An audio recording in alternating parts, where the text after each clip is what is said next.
Hello, ladies and gentlemen. Rob Potter from thepromiserevealed.net. And above us, we have the wonderful, amazing, cosmic Raymond Keller. A little bit later, we're going to do a little intro here. I'm going to share some stuff and we're going to make a couple announcements here for those of you who follow us. We'll try to keep it brief. So, Raymond Keller, welcome today.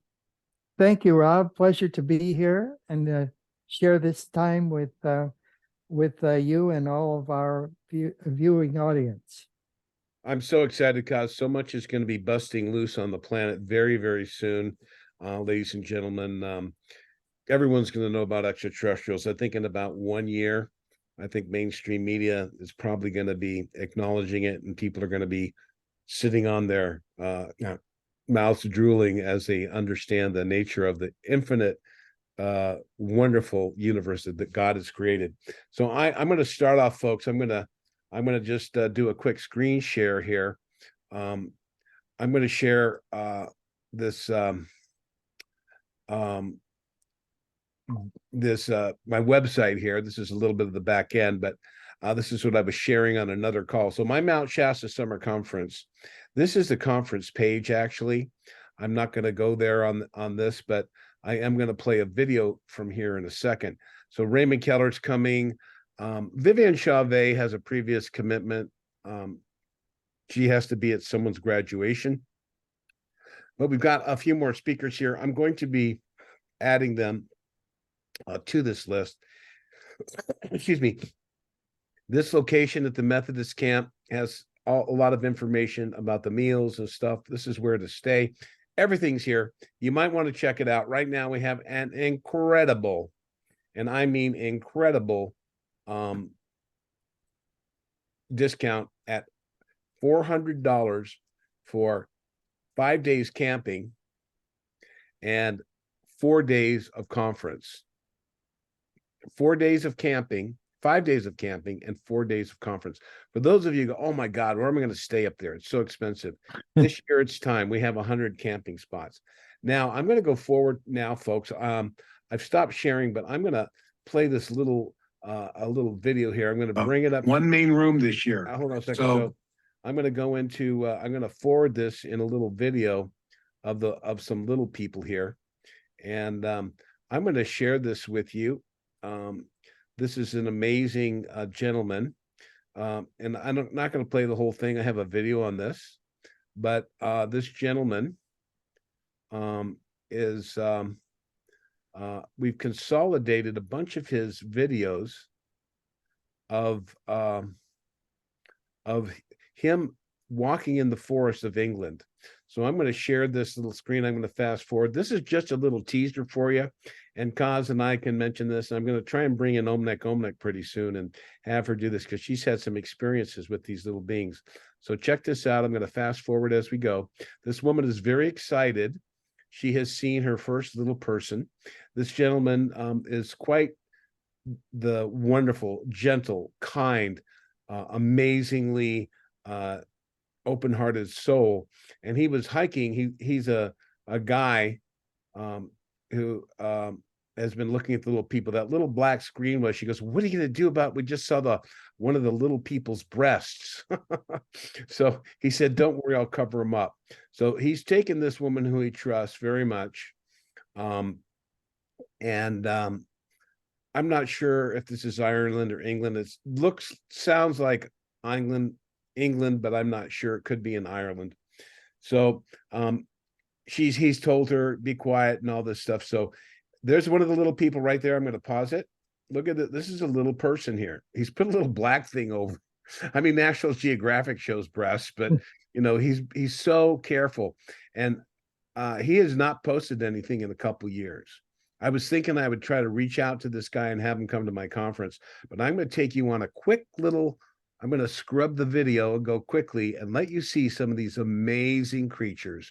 You can look at this on my website. I'm going to get this up. So it's going to be under a post on my website, and it's also on my YouTube channel. But check this out. The little creatures here. Look at that. And they got some that look like Golem. That's a female. And it's really cute. So they're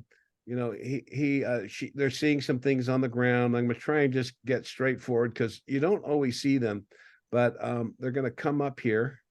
I don't know where they are. Oh, wait. So let's see. Um, we might be able to see when she's very excited as anyone would be to see these beautiful little creatures. There's quite a variety of them. And I'll just say he's been very conscientious, and I think he got a lot. Look at, here's another little creature. That's probably the woman. The woman is just Oh, just freaking out. She's like, "So can I talk?" He said, don't make any movements, don't move when you see them, and don't make any noises or move towards them."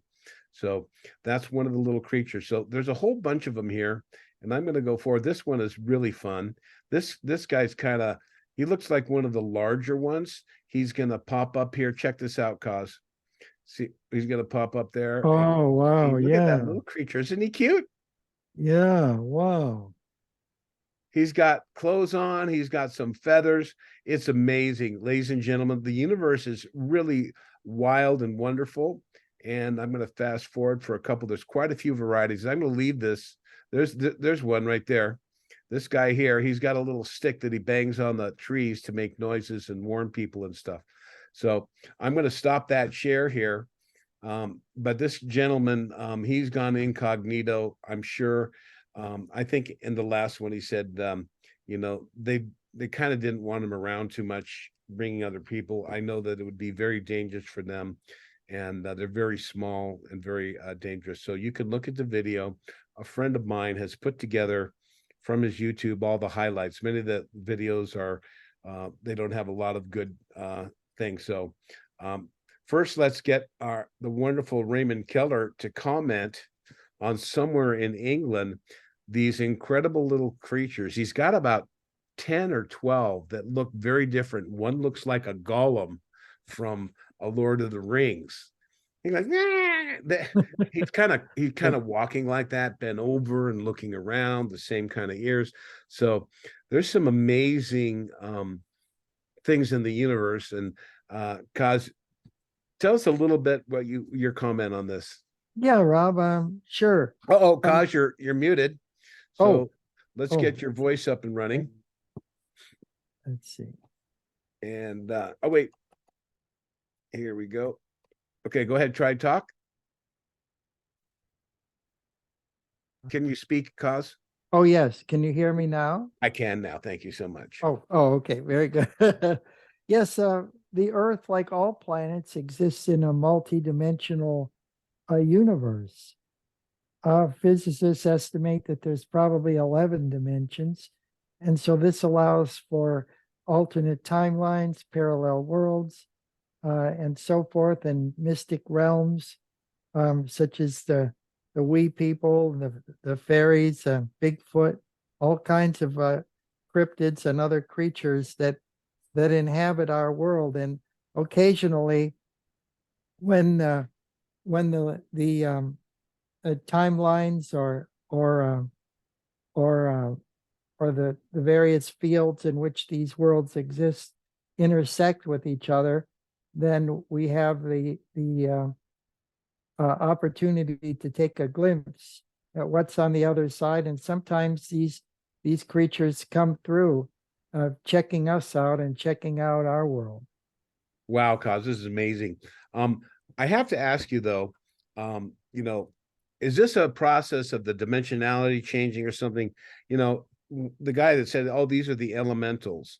I don't think they're elementals. These people are eating and walking and talking. I mean, they're looking like some of them are under, 3 inches. It looks like something like that. And there's some, maybe look 6 or 8 inches, and they have a wide variety of looks. Can you tell me? I don't really think these are from another dimension. They're seeing them physically. Are these the dimensionality, or are these just little? It may very well be a combination. Of course, there's the inner world. It's filled with different kinds of peoples and civilizations. Agartha isn't just one kind of being that inhabits the caverns and so forth. So occasionally they come out, and Raymond Barnard wrote about an expedition that he had in Brazil, in the Amazon, where he entered a realm that was filled with all kinds of mystical beings, some giants and some wee people. That sounds like he went inside. Yeah, yeah, he went inside. I've been revealing another one. I decided it's time to bust loose with some more esoteric stuff and prepare people for not only extraterrestrials, but the wide variety of life inside the earth. So I And would, Helena Blavatsky said that there's the whole immensity of the omniverse is filled with intelligences, some seen and unseen. But occasionally they can manifest, or if we're in the right frame of mind, so to speak, then we can become more aware of their presence. yeah, this is a wonderful aspect of mankind's spiritual growth as we move forward into the higher frequencies and stuff. In this particular case, because they're coming out, when he first went up there, and I'll end the conversation on the wee people here, but we got to get to the wonderful Gospel of Thomas that Raymond and I are doing. But when he first went up there, he had seen something, and they move very quickly, and they don't show themselves very much, but he's kind of been there going back to the same location, and there's markings on the rocks and all kinds of stuff that he's found there. And he said the first time he was there, he felt a little prick in his neck, and he kind of fell down. He got woozy. They gave him a kind of poison, so it kind of knocked him out. He's like, what the hell's going on? And he pulled up, and at the end of that video, he shows a little spear, one that he pulled out of his neck. It's like a handcrafted spear. And the funny thing is, he's so sweet, this guy, so gentle, so kind, and so genuine, I'll just say. And that's probably why he was allowed a little bit. But this woman was at least the second person I know that he took up there. And they both were, very protective of him. And, he's a very sweet and gentle soul. And I think he just kind of went underground. He was getting a lot of feedback. Scientists were looking at it. And I'm sure there were probably certain people that were trying to follow him or something. And he probably just decided to leave them alone for now. So I'm guessing, I don't know. But anyway, he said in the end, he said they didn't really like him there, and so maybe that's why he left. Now, he was giving them little Sour Patch candies covered in sugar. I mean, he's trying to give these little beings diabetes. I don't know what he's thinking. I would just think of the same thing. Right. Poor little wee people. Oh, those taste good. Here comes a big corporate guy dropping in the candies. But he did have one time he's up there, and it's actually in the video, but he had a sandwich, and they had gone into his bag, and one of the people was carrying away his sandwich. And it seems like he has to have a long walk. And he said, like, yeah, there he's going with my sandwich. I have half a mind to go and get it back. Then another time that girl makes like a little Christmas elf, or like a drone, like a little one with a mushroom hat and stuff like that. And they walk away, and all of a sudden one of the people is carrying that back inside the little inner earth. It's so cute. It was just wonderful. And they look very delicate, very fragile, and such a wide variety of looks. I mean, they literally, have like one that looks like an acorn head, and some with breasts, and they're wearing partial clothes, and wide variety of looks. The one kind of looked like a shortened lemur, sort of. The one that was you know, by the big tree up on the precipice. Yeah, that's very true. That's actually if you read the Arancha book, folks, it talks about Andon and Fonta, the first beings on the earth who gained consciousness as a evolution from the lemurs, and part of that long process. Let's get back, folks, to the Gospel of Thomas. For those of you who don't know, and cause I would like to, maybe I'm gonna leave this up to you, but maybe not this show, but another show. Would you be able to share a little bit about the process. I've described it a little bit in the introduction to the Gospel of Thomas on my website under books, a little bit about how you use this technology. It's all gone. Sure. Okay. Yeah, that could be a future show. And then Okay. I get some information together for you, maybe some slides and things to uh, present the historical background. That would be awesome. Okay, folks. So, for those of you who are coming to this third installation of the Gospel of Thomas, and we're going to go quickly. Raymond's going to let us do a part 4 today. We're going to do 2. He's very kind. He has so much information. I want to take advantage of this, and we're going to go through all of Raymond's books for those of you. And I hope that you will purchase. We have an incredible deal right now, $150 for 9 books, which would be over $200 for the books alone. And we do have a shipping charge of $20 because even at Media Mail is at getting all 9 books to you. But so the Gospel of Thomas, folks, I was honored to write the introduction to this beautiful book. And we have gone through the youth gospel of Jesus, where we talked about Jesus raising people from the dead, because Thomas Didymus, the twin, was Jesus's twin brother. Sorry for you people who aren't aware of that and want to claim. Read my introduction. I have some words and ideas for you if you just can't handle this. And for those of you hardcore Christians who want to deny this, I'm sorry, but you're going to find out soon enough the truth of the importance of the life of Christ and what really took place in the next 20 years. A lot of things are going to come forward to give mankind the tools he needs to focus on developing his own self. So Kaz and I were down. We got to about chapter 14. We're not going to read everyone, but I'm going to let Raymond choose. We're going to go through this gospel and let him choose whatever he wants. And I'm going to let him speak now and maybe do 2 or 3. I might write down some questions and we could comment. So, ladies and gentlemen, Raymond Keller on the Gospel of Thomas, starting at chapter 15 on. Thank you so much, Kaz.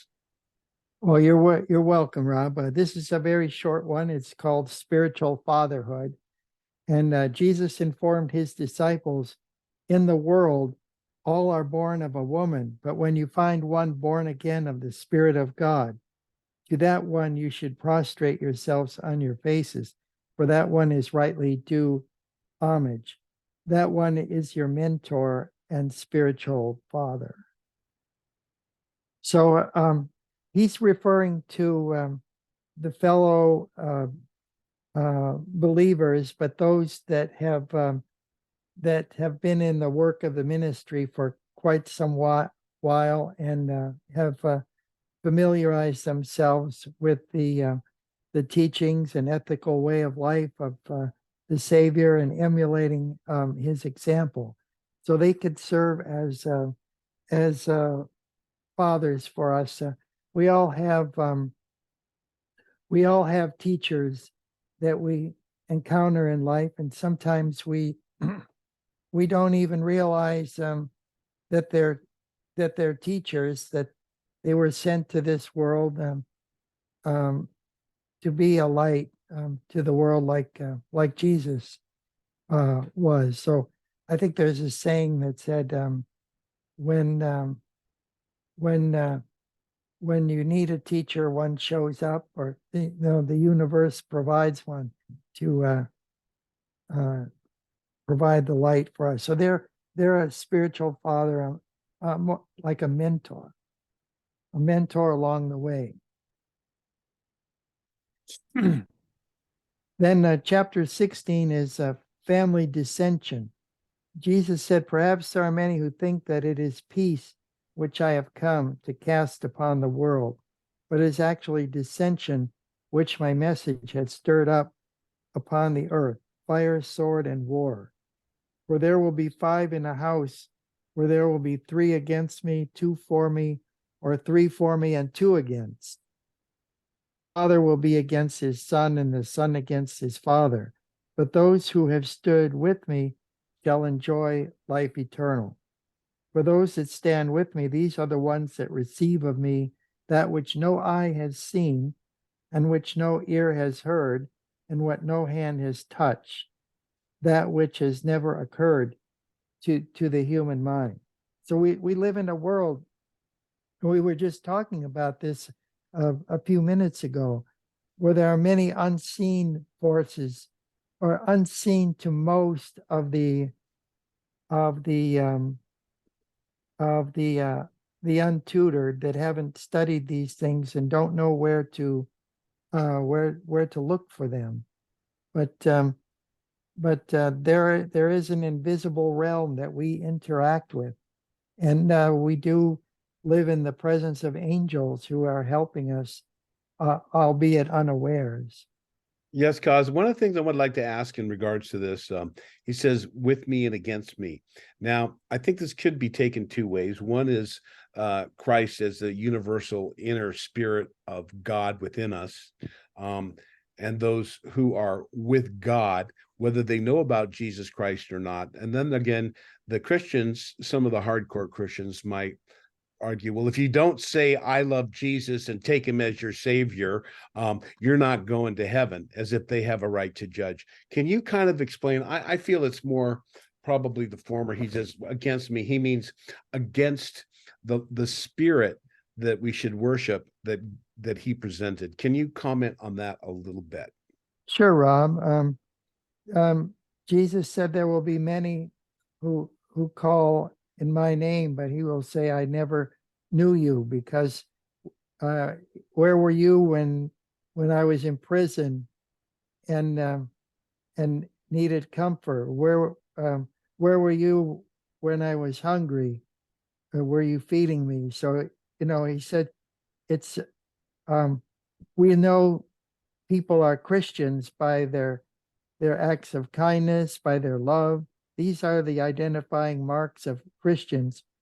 And you might have, in a home, he's referring to a home where you could have some that are awakened to the presence of Jesus and angels, and others that don't have the slightest idea in a one single home. And sometimes, if we're awakened, if we have this gnosis, others around might not understand. They might think we're loony, or and Following false beliefs and not understanding faith. Yeah. yeah, and so they're going to say, "Well, how can you believe that? That's a fairy tale. That's a mythology." But unless they've experienced it for themselves, they're going to be against us. And let's just hope that it's not too late, that they'll come around and and get with the program. Right. I think an open mind and not pretending to know everything, and not just taking a Bible and claiming this is everything and all of that. And it's the only book I ever need to read. And if it's not in there, if you're that brainwashed into something, you're going to have a rude awakening, I'm going to say. And again, do not want to disparage any people who believe in the truth of the life of Jesus Christ, or any other wonderful Christ teacher. I'll go real quick. The fate of the disciples, they said, hey, God, he said, Jesus, what's our fate? He says, oh, we're just beginning, and now you want to know the end? And he basically says, don't worry about it. But he says, but if you follow my teachings, you will not find death. Kaz, why don't you go ahead and talk about 18. This is an important one in regards to people claiming that Jesus never talked about reincarnation, and you're going straight to heaven or hell after one lifetime, which is absolute nonsense. And you could probably reference other things to support that. Go ahead. Oh yes. Jesus enlightened his disciples with the teaching that blessed is the one who comes to the realization that their spirit came into being long before it took up habitation in a human soul. There is great power in the teachings of Jesus. He further explained that those who become my disciples and take my words to heart will acquire access to the Holy Spirit, such that even the stones at your feet will become as bread to you. All the powers of heaven will be at your command to aid you in the ministry of preaching the coming kingdom of God. For there are 5 trees for you in paradise that remain undisturbed throughout the year. Their leaves never fall. The one exercising wisdom will acquaint themselves with these trees, for thereby they will never experience death. And so I did some research on this and have a footnote here for these 5 trees exhibit the spiritual properties of the unfailing tree of life mentioned by the Apostle John in Revelation 22, verse 2. They are 5 in number because they are seen as the spiritual counterparts to the 5 natural senses. So there's always this dichotomy between the temporal and the spiritual. So we have the 5 natural senses in the material world, but we have other senses that we can access in the higher realms. These are hearing to understanding, sight to revelation, touch to empathy, taste to accessing spiritual gifts, powers, and smell is the discernment of spirits. So these are the spiritual counterparts that we have to the 5 natural senses. The natural powers are intensely magnified when operative from a spiritual plane or higher dimension of consciousness. In the Gnostic Pistis Sophia, beginning in the 1st chapter, there are repeated mentions of the 5 trees that are made available to the seekers of spiritual gifts in what they call the treasury of light, the treasury of light. These become like unto the angels, the illuminated ones.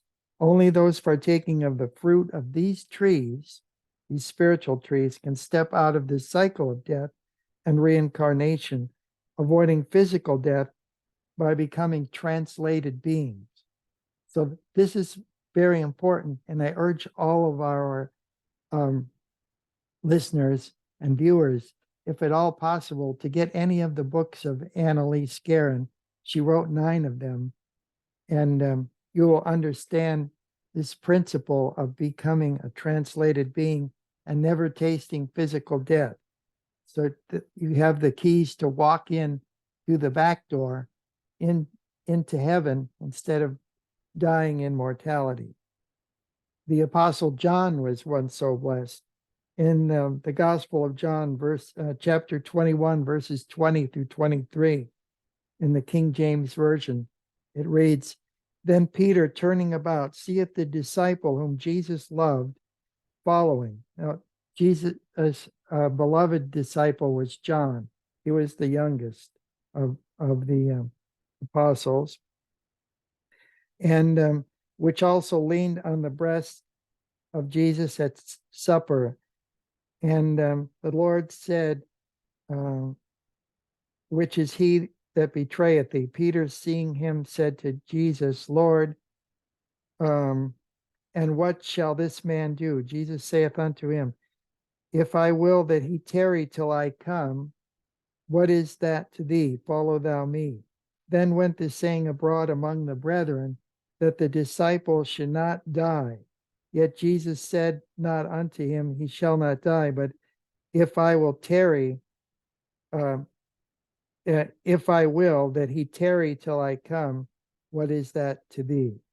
So Jesus was saying until he returns again to the earth, that the Apostle John would live on and walk among us, which he has for countless human lifetimes.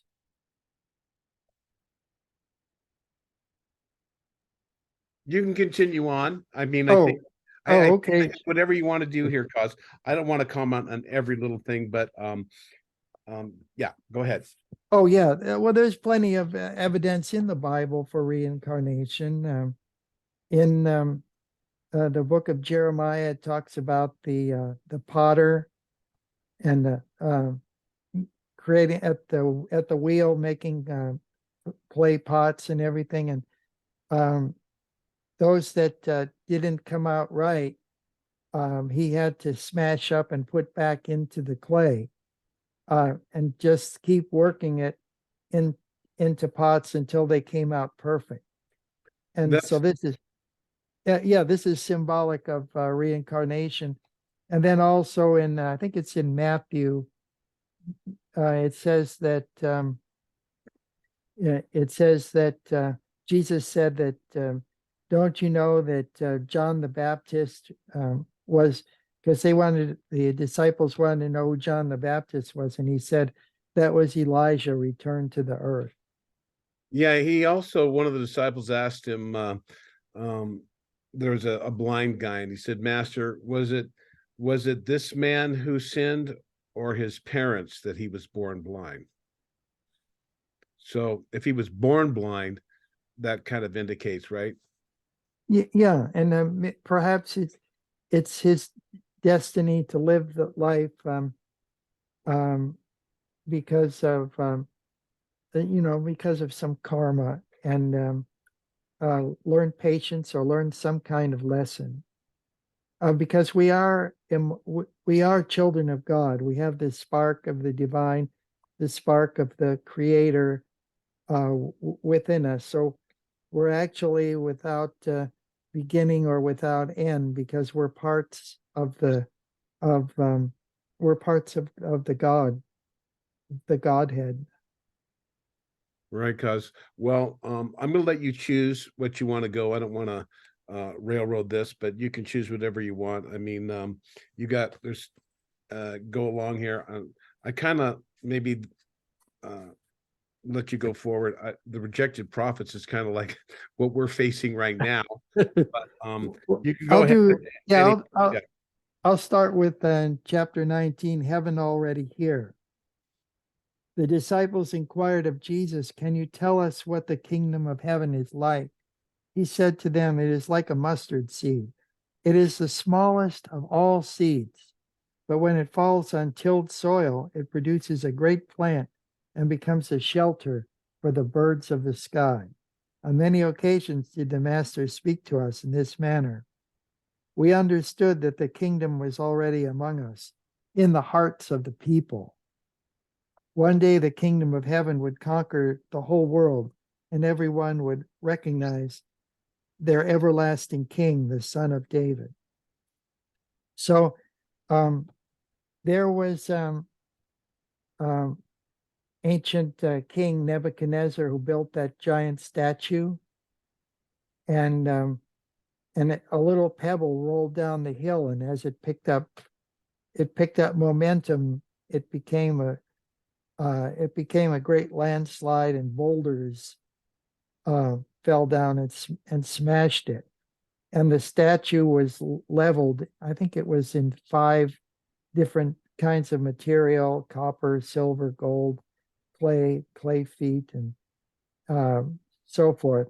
But what started off with just a little trickle of a stone uh, destroyed the statue, and all the layers of composition of King Nebuchadnezzar's statue represented the the the political and military kingdoms of the world. So there'll come a time when the Political military kingdoms of this world will be right in a of this similar world, way. they're going to meet a sad fate. Right. Uh, and it also shows that they're not enduring. That you had the Persian Empire, the Grecian Empire, Egyptian, the Roman, and so forth, and none of them really lasted. Um, they're not eternal, because only the spiritual realms are eternal. Anything in temporality is subject to entropy, so that they can go away into dissolution. A beginning, a middle, and an end. And the only thing Right, right. that lasts is the eternal heavenly spirit. I had a cosmic event there. Wow, okay, keep going, my brother, man. Oh, okay. Then the true disciples as children. Then Miriam was a member of the pre-Nicene sect that followed closely the teachings of Jesus' older half-brother James, sometimes called the Just. James preached that those called by the Anointed One, which is what the word Christ means, the Anointed One, and who garnered the knowledge requisite to transcend the dominion of matter or the material world, could become one of the elect of God and even be translated into a spiritual being of light and lifted up into the heavens without tasting of physical death. So Miriam was a follower of Jesus' older brother and asked the master, "Whom are your disciples like?" And Jesus explained that they are like children who have settled in a field which is not theirs. When the owner of the field returns to it, he will say, "Let me have back my field." Then will the children remove all of their clothing, ridding themselves of all vestiges of the material world, and hand back the field to the one demanding it, for their task is done and they are ready to leave. Therefore, I say, if the owner of a house knows when the thief is coming, he will begin his watch before the thief comes and will not let him dig through into his house to carry away his goods. You must be on guard against the world and the wiles of the devil and his minions. Arm yourself with great strength, lest the robbers find a way to come to you, for the difficulty which you expect will surely materialize. So, best to avoid negative thoughts. Let there be among you one of understanding, for when the grain is ripened, the thief shall come with his sickle in hand and reap it. Whoever has ears to hear, let him hear what I am saying. This is a hard saying for us, Master, said Miriam. Jesus then explained to her that the field is the world with all of its travail, and you, the children, both the called and the elect, need to occupy it for yet a short time until the Master returns. Always be on guard, for the devil is waiting to steal all that you produce in the field on behalf of its rightful owner, to whom you are servants all. So the only ones that we're servants to are God. And what God has given us, we need to protect. And Matthew 18, verse 3 says, "Verily I say unto you, except you be converted and become as little children, ye shall not enter the kingdom of heaven." Meaning, So, well, this is, the true disciples as children, not to literally be like innocent, open-minded, not full yeah, of judgment, just living in the moment, just an open book, ready to learn and love. right. Okay. We need to be a spiritual sponge. Okay. So chapter 21 is suckling infants. Jesus pointed out some suckling infants to his disciples. Then he said, "These infants being suckled are like those who enter the kingdom." Then his disciples inquired of him, "Shall we then as children enter the kingdom?" Jesus said to them, "When you make the two one, and when you make the inside like the outside and the outside like the inside, and the above like the below, and when you make the male and the female one and the same, so that the male not be male nor the female be female, and when you fashion eyes in place of an eye and a hand uh, in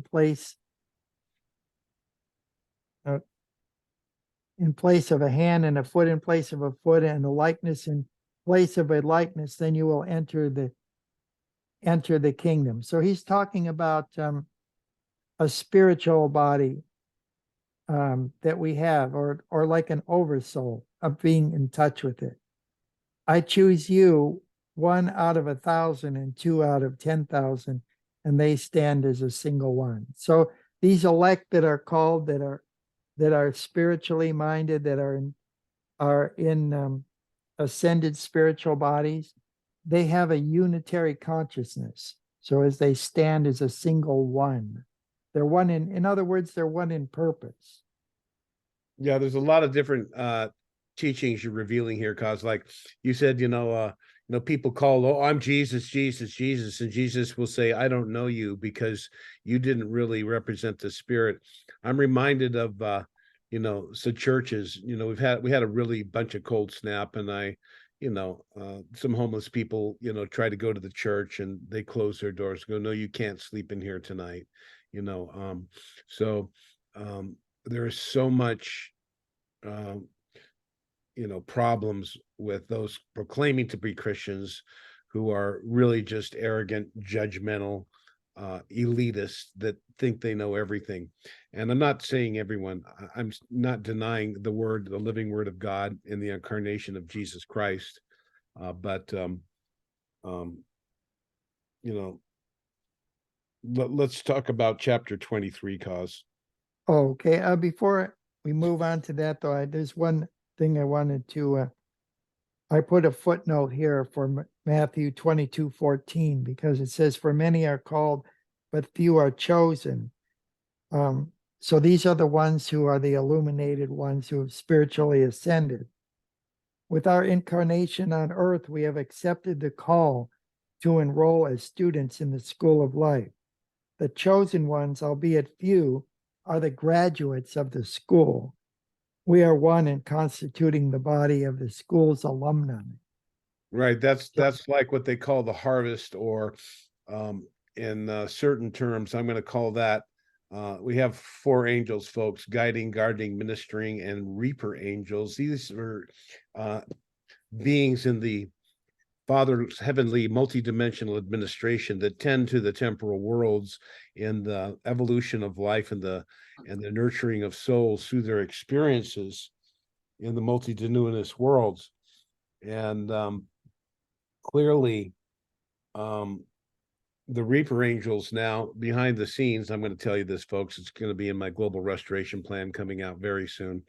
It's going to talk about the beings like the temporal reality of the fallen ones and their influence, even if it's millions of years, um, uh, causing suffering in the material worlds, comes to an end, and that time is now. And whether people want to believe it or not, um, we're moving forward. Um, maybe you could talk about maybe the second Clement 12:2 in the footnote there. oh yeah. For the Lord himself being asked by a certain person when his kingdom would come, said, when the two shall be one and the outside is the inside, and the male with the female, neither male or female. In other words, all these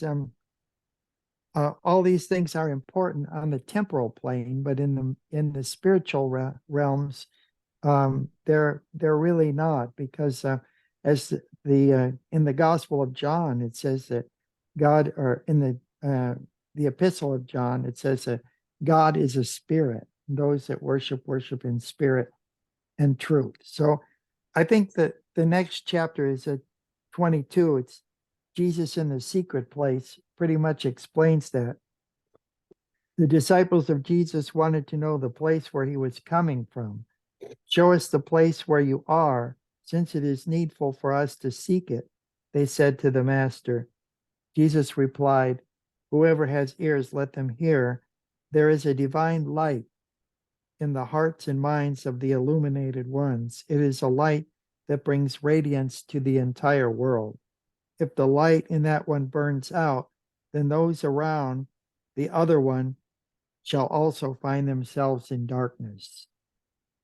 So Wonderful. this is the importance of being in the light. You hear that phrase a lot, in the light, and being in the light, walking toward the light, and so forth. And so this is obtained through awareness, through study, and through understanding. One of the spiritual senses mentioned is in the tree. The tree of life is gaining understanding. I think this is important too when it comes to what the Venusians have told me. I was saying, what about this? What about that? And they said, Rob, don't obsess on the darkness. It's the light that pushes out the darkness. My radio show or podcast is, and my emails, victory to the light. That means victory over darkness or ignorance. Ignorance is darkness, and the light is knowledge, and knowledge is power. And this is why knowledge is kept from humans by the fallen ones. And we have now reached a level where uh, we're aware that the dark ones are here, and we can struggle our way into the light. It's always been here. It's always been within us. And this is one of the most important teachings of Christ that I always talk about. Is the next one here, cause you go ahead, and then you can go on to the next one here. I'm going to be listening. Go ahead. All right. Yes, this is really important. Chapter 23 on brotherly love. Then Jesus taught his disciples about true love for a brother. Love your brother like your own soul, and guard him like the pupil of your eye. You see the mote in your brother's eye, but you do not see the beam in your own eye. When you cast the beam out of your own eye, then you will see clearly to cast the mote from your brother's eye. That's also paralleled in the King James Version in Matthew chapter 7, verses 3 through 5. Then the master desired of all his disciples to treat one another as family. To put aside criticism of a brother will foster cooperation. To gain victory over one's own vices is to conquer the lures of the material world and to live in the transcendental power of God. So, you know how it says in the Bible to work out your own salvation, and you know, you have to help yourself first. You can't be of any service or help to others if you haven't fixed your own position in the universe, and in overcoming the lures of the material world, as it says here. So it's a matter of setting priorities and working for what's important, beginning with yourself. And then chapter 24 was a religious observances. With respect to religious observances, Jesus taught that if you do not fast with regards to the world, you will not find the kingdom. And if you do not observe the Sabbath as a Sabbath, you will not see the Father. Here the Master speaks of his disciples abstaining from the world and all its temptations. Verily, one must interact with the world on a daily basis, but fasting from the world means abstaining from all the material goods that the world has to offer, the material goods that evoke a snaring of your heart and diversion of your full attention on the words of life and salvation.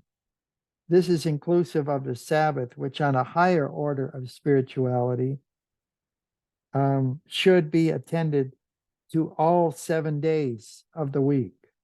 The Father of lights gave humankind the Sabbath for his people to approach the heavenly throne with a totality of their hearts and minds, setting aside all other worldly concerns. One in the way of salvation will keep this attitude ever present in their heart and mind, not just on the Sabbath or high holy days.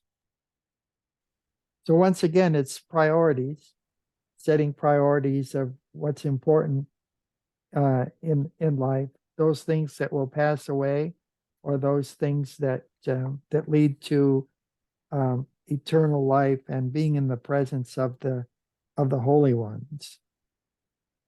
Right. I think I'm going to bring up the last chapter in the book. We're not going to go there now, but the Gospel of Mary Magdalene, after Jesus's crucifixion, the disciples asked her, because she was married and was the most intimate disciple, I would guess. And they asked her, what did he talk about?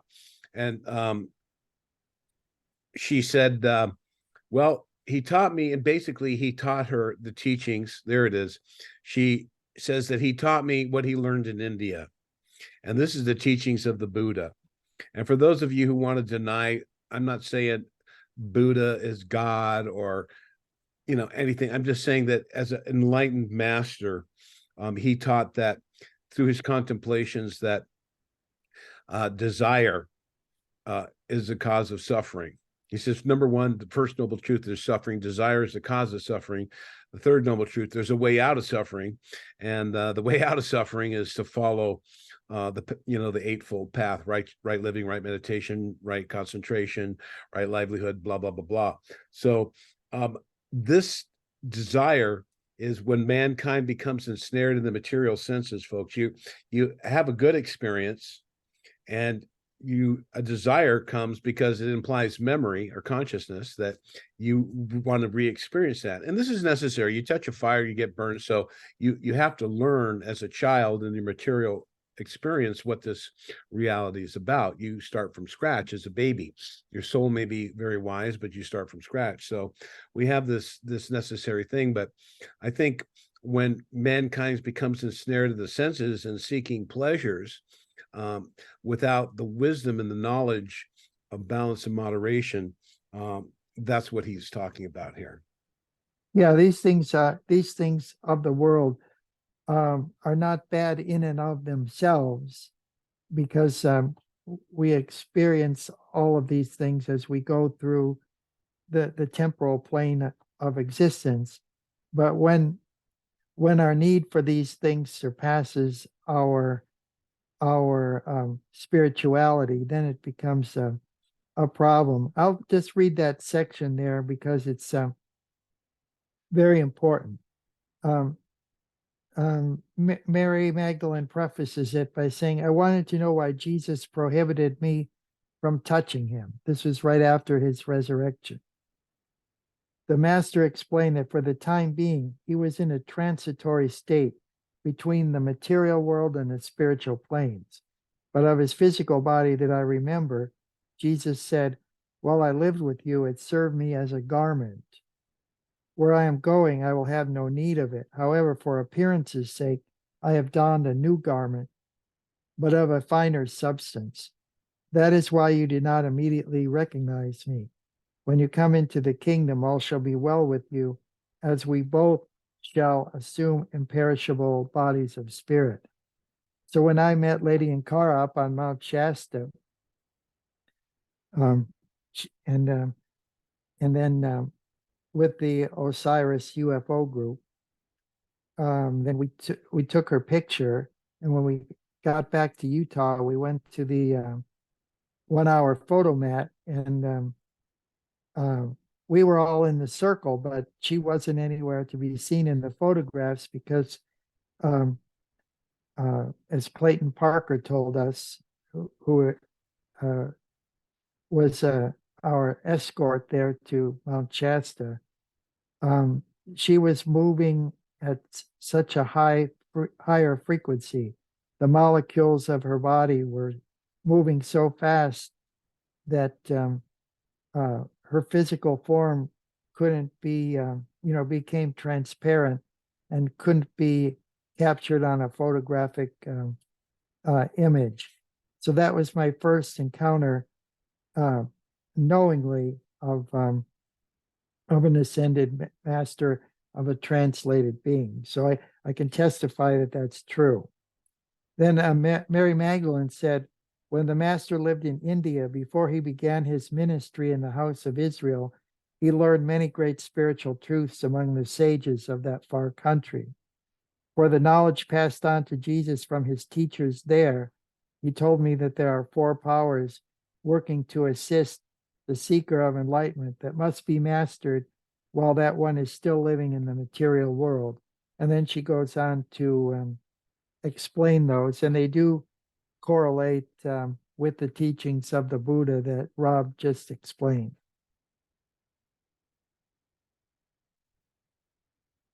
Okay, Taj, if you want to go on, we've got about 10 more minutes to finish up the hour here, and we're going to do Okay. another show right up. But feel free, whatever you're feeling in these, to go forward. I mean, I would love to go through this book with you, but I know you've got too much. I'll let you pick and choose. Well, Rob, I'm looking forward to coming out to Mount Shasta because we've, as of the last conference, the last summer conference, focusing on the ministry of angels and the message of the Venusians, it all becomes so very clear.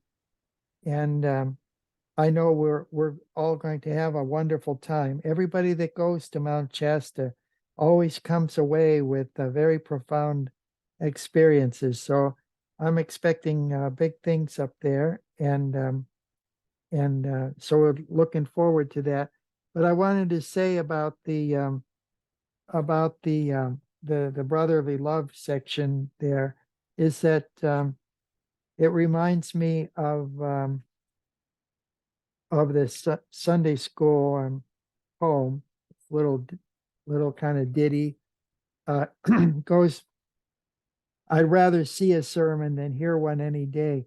I'd rather one would walk with me than merely point the way. And so this is the message that that Thomas is providing all throughout this text, is that as a light of the world, it's not what we say, but what we do. So we live by our example. And we all fall short. Yeah, that's true.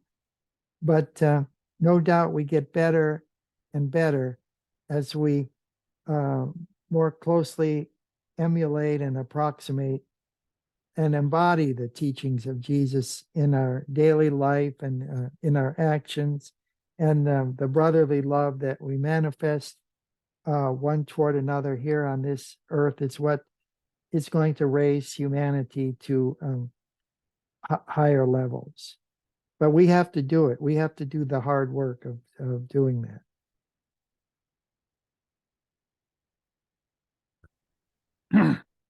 So, yeah, this is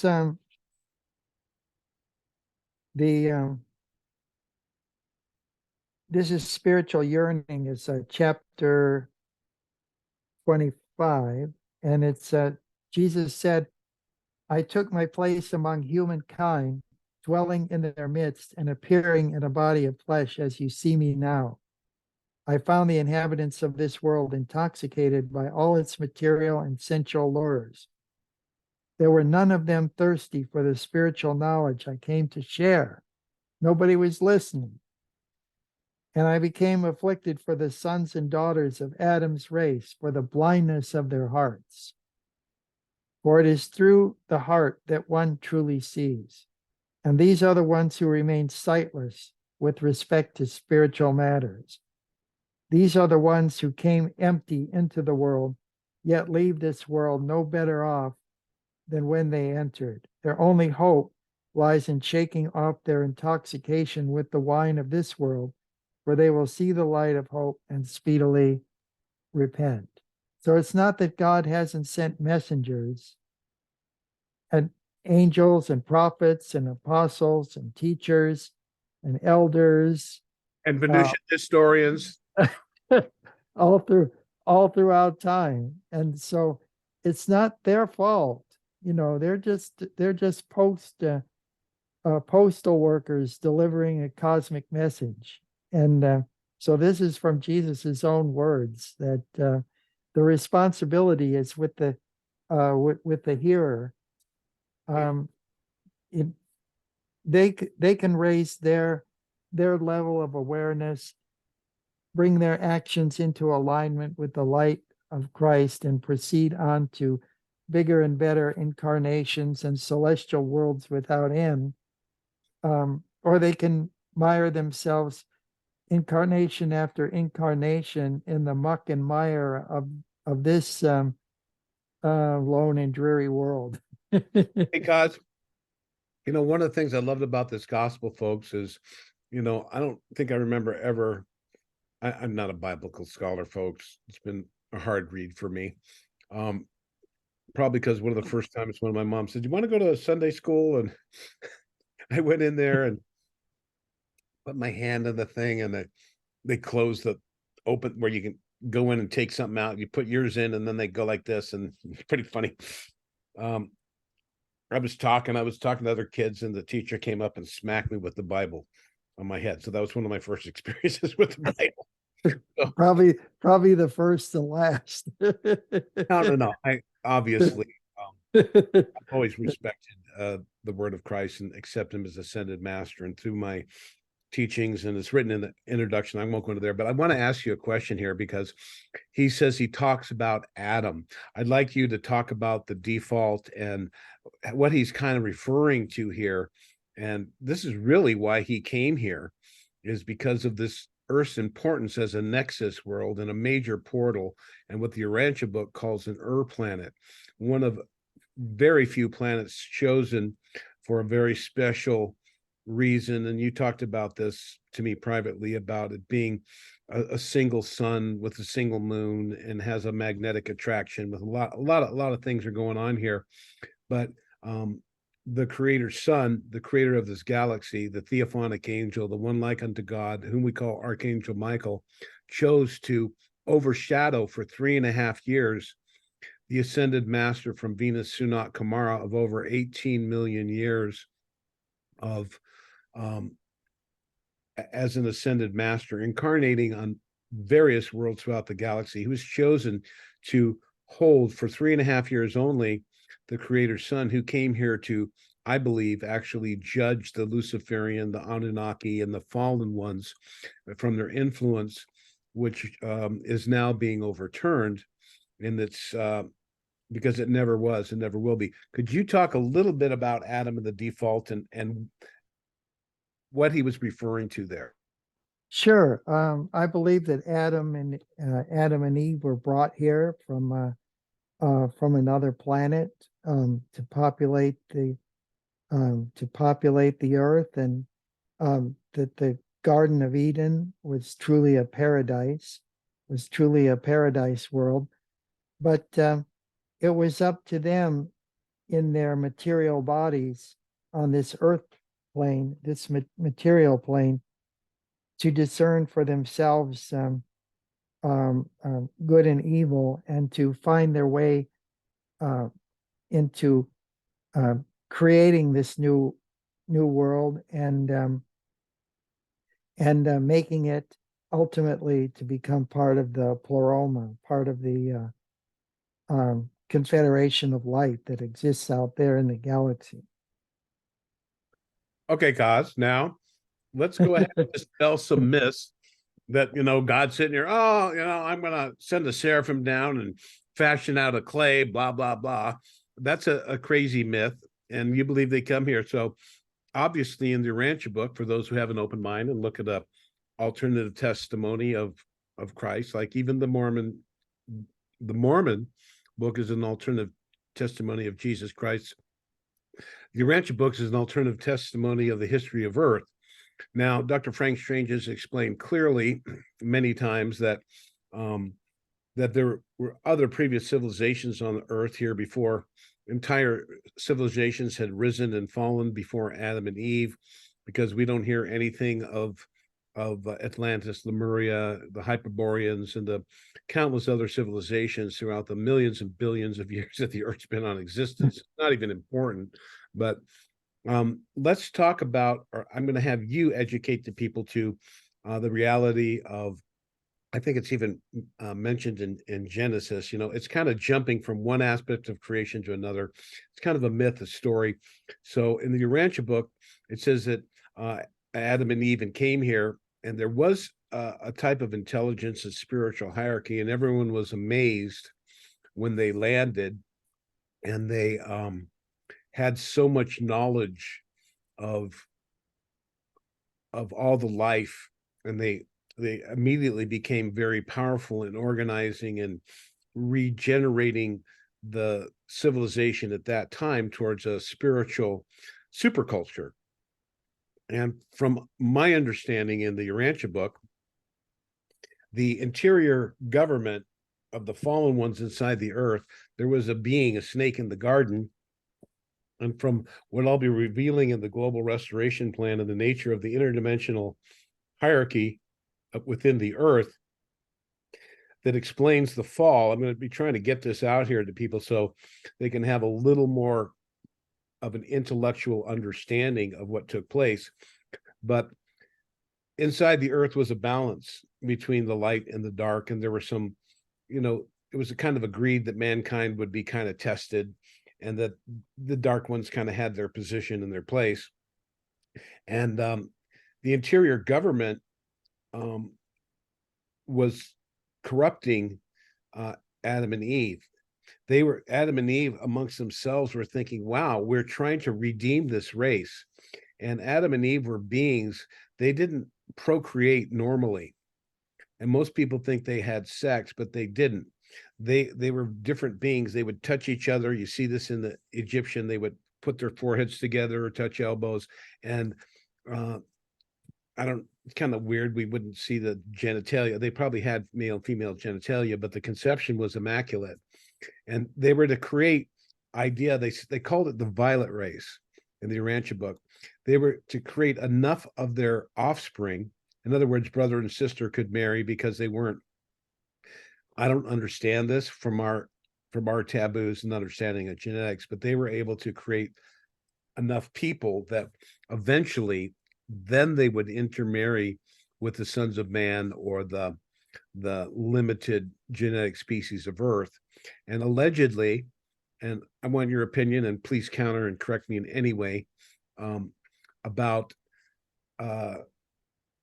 what took place. And according to Sri Yukteswar, this gentleman right here next to Yogananda there. Oh yeah, that was Paramahansa Yogananda's teacher. Yeah.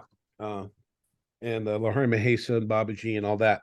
So Lahari Mahesa in the Holy Science, he had indicated some things, and he told, Yogananda said, he commented dryly, he says, the fruit of the tree of knowledge was the sexual organ. So there was a planetary prince, or let's call him a fallen being, who said, look, we could speed up this evolution if you had sex with me. And she said, Adam was away on a long journey around on the earth, trying to help administer the earth. And she succumbed to that. And allegedly, we're not blaming womenkind in general, but she succumbed to that intention. And from what it says in the Urantia book, Adam realized immediately what happened, and he committed the same fault, because they were absolutely joined together in their mission. Cause, can you comment on that, please? Oh, yeah, I just like to cite Dr. Frank E. Strange's, because in his ministry, he explained that that the world has gone through many civilizations, where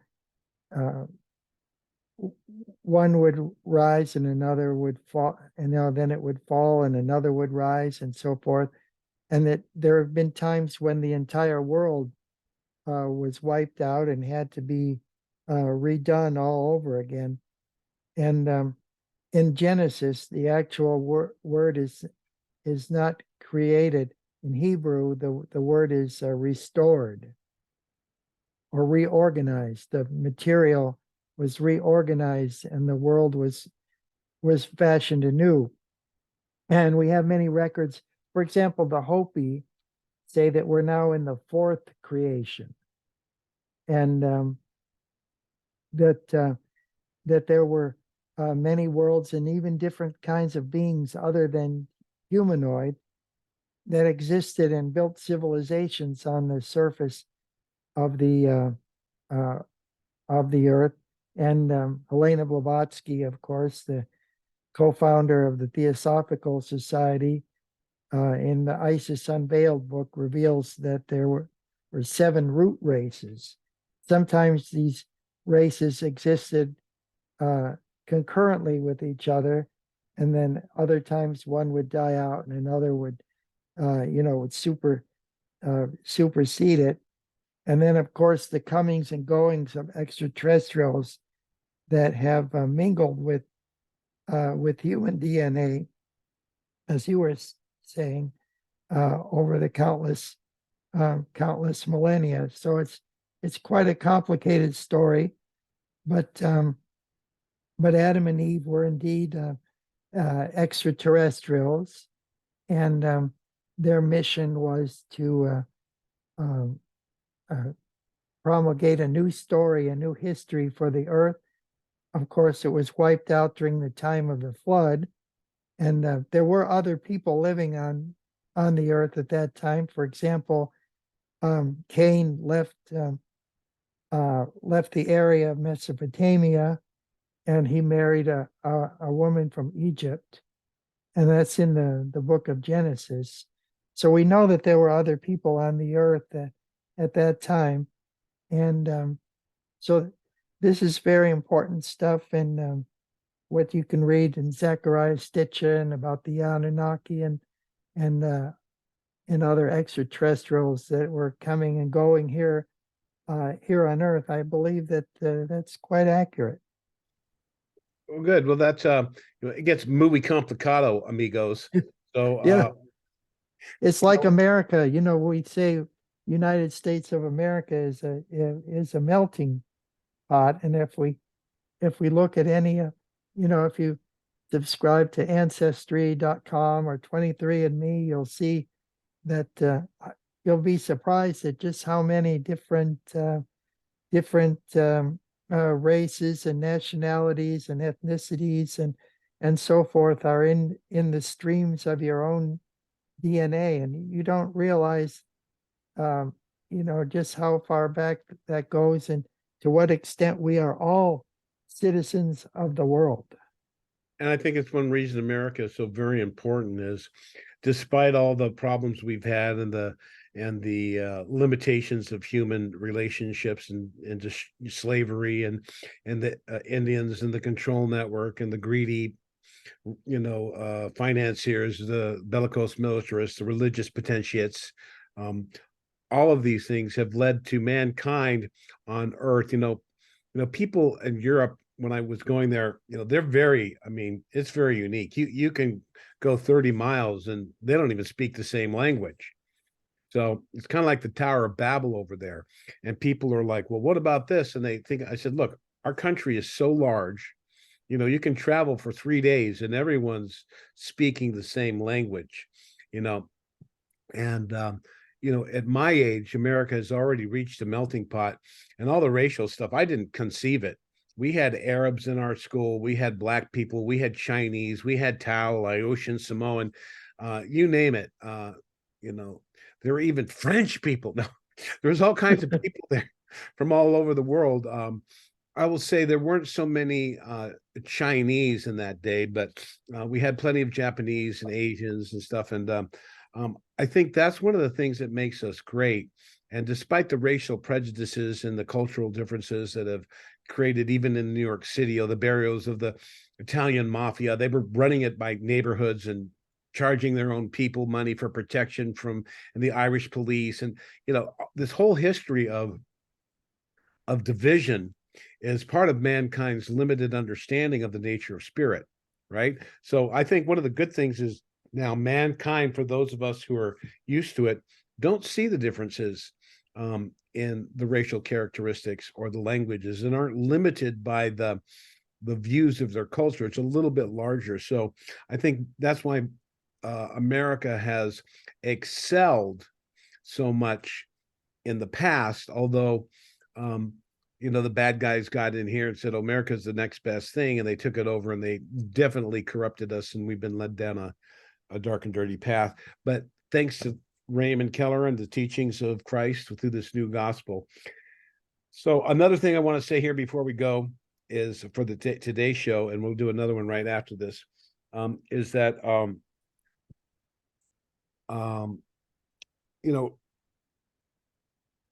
for those of you, how did Raymond do this gospel? We're gonna do a one on this. In the meantime, just take this for what it is.